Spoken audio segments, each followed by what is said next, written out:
श्री रामकृष्ण लीला प्रसंग स्वामी शारदानंद जी द्वारा लिखित पाठ संख्या 151। श्री रामकृष्ण देव का गुरु भाव। एक योगी साधु का आगमन तथा श्री रामकृष्ण देव की स्थिति को समझकर बलपूर्वक उन्हें भोजन कराना।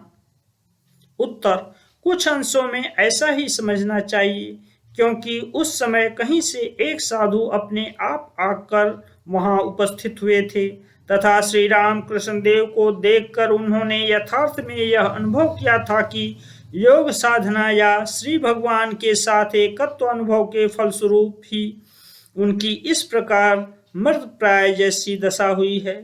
6 महीने तक दक्षिणेश्वर के काली मंदिर में रहकर वे कभी कभी श्री रामकृष्ण देव के श्री अंग पर प्रहार कर उन्हें थोड़ा बहुत होश में लाने का नित्य प्रयत्न करते रहे और उनको किंचित होश हो रहा है यह देखते ही जहां तक संभव होता था उन्हें 2-4 ग्रास भोजन कराते रहे।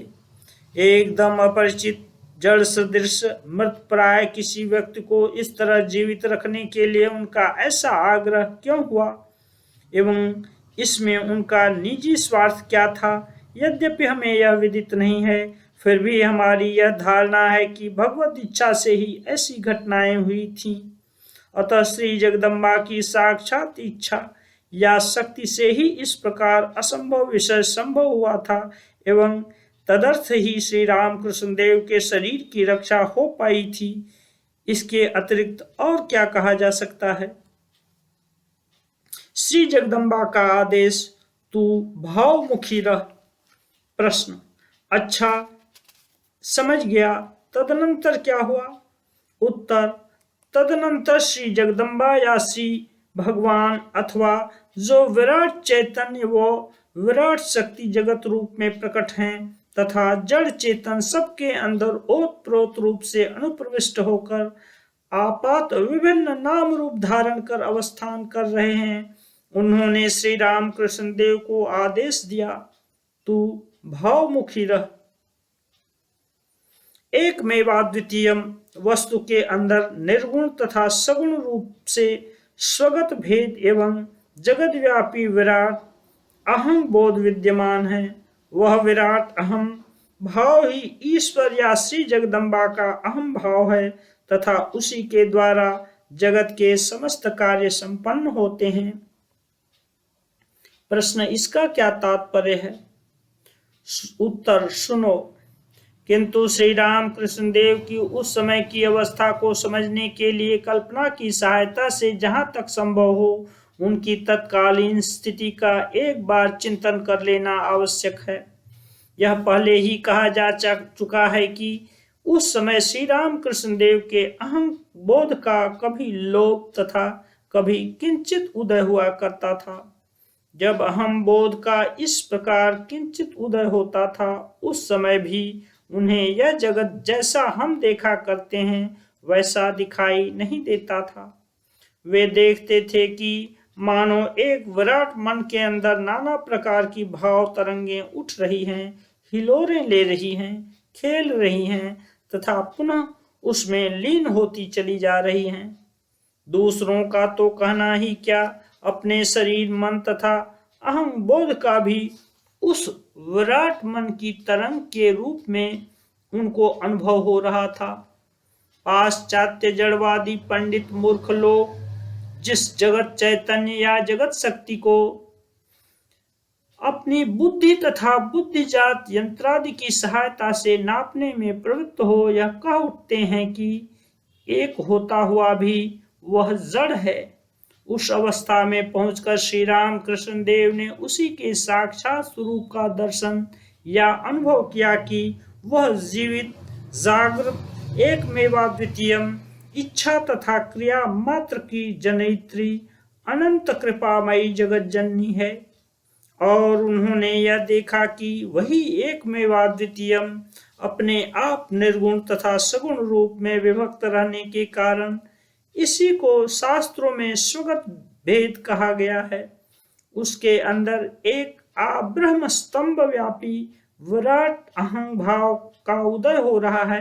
इतना ही नहीं, उस विराट अहम भाव के विद्यमान रहने के कारण ही विराट मन के अंदर अनंत भाव तरंगें उठ रही हैं और उन भाव तरंगों की ही स्वल्पाधिक मात्रा में खंड खंड रूप से देखकर मानव के छोटे छोटे अहम भाव उन्हें बाह्य जगत तथा बाह्य जगत के विभिन्न पदार्थ समझ रहे हैं तथा परस्पर वार्तालाप आदि कर रहे हैं। श्री राम कृष्ण देव ने देखा कि उस महान अहम भाव की शक्ति पर ही मानवों के छोटे छोटे अहम भाव अवलंबित हैं तथा वे अपने अपने कार्यों को कर रहे हैं एवं उस महान अहम भाव का अनुभव तथा प्रत्यक्ष न कर पाने के कारण ही उन छोटे अहम भावों को यह भ्रम हो रहा है कि वे स्वयं स्वाधीन इच्छा युक्त तथा क्रिया शक्ति संपन्न हैं। इसी दृष्टिहीनता को शास्त्रों में अविद्या व अज्ञान कहा गया है। उस विराट अहम भाव का ही नाम भावमुख है क्योंकि उसका ही आश्रय कर संसार के सब प्रकार के भावों का उदय हो रहा है। निर्गुण तथा सगुण के बीच इस प्रकार का जो विराट अहम भाव विद्यमान है उसी को भावमुख कहते हैं क्योंकि उसके विद्यमान रहने से ही विराट मन के भीतर अनंत भावों का स्फुरण हो रहा है। यह विराट अहम ही जगत जननी या ईश्वर का अहम भाव है। इसी विराट अहम भाव के स्वरूप का वर्णन करने में प्रवृत्त हो गौड़ीय वैष्णवाचार्यों ने कहा है, अचिंत्य भेदा भेद स्वरूप ज्योतिर्घन मूर्ति भगवान श्री कृष्ण पूर्ण निर्विकल्प तथा किंचित सविकल्प का भावमुख अवस्था में रहते समय श्री राम कृष्ण देव के अनुभव तथा दर्शन। श्री राम कृष्ण देव के अहम बोध का जब एकदम लोप हो जाता था उस समय वे इस विराट अहम भाव की सीमा से बाहर अवस्थित श्री जगदम्बा के निर्गुण भाव में अवस्थान करते थे और वह विराट अहम भाव तथा उसकी अनंत भाव तरंगे जिसे हम जगत कहते हैं उसके अस्तित्व का उन्हें कुछ भी अनुभव नहीं होता था।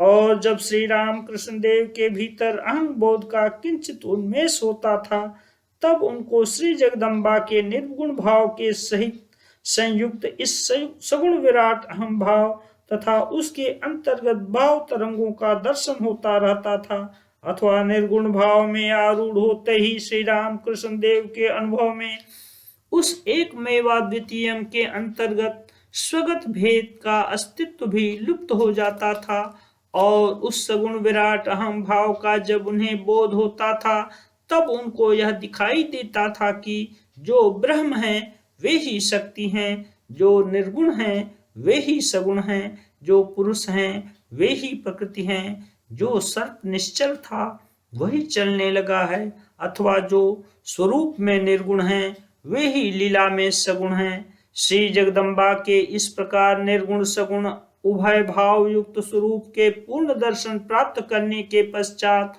उनको आदेश प्राप्त हुआ, तू भावमुखी रह, अर्थात एकदम अहम भाव का लोप कर निर्गुण भाव में अवस्थित न हो, किंतु जहाँ से विश्व के समस्त भावों का उद्भव हो रहा है वह विराट अहम ही तू है।